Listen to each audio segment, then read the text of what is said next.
My narcissistic mom wore a white dress to an Indian wedding thinking she'd upstage my beautiful bride. But she looked ugly and was embarrassed the entire time.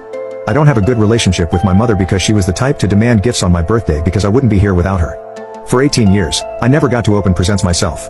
Every event, from my games to graduation, was always about her. I always felt like my life and achievements were just an extension of her accomplishments. I think I suppressed my resentment because everyone around me always acted like this was normal. I didn't know how to cope with this, so I just tried to get as far away from her as possible. I applied to the furthest university I could realistically get in, and stayed far away because anytime I had to go back home, it was the same story.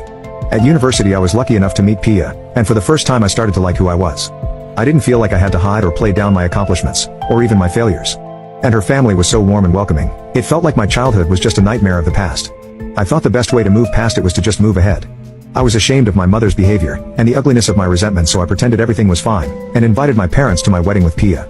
I actually had a really clear vision of what I wanted in the wedding, just an event that would be about me and not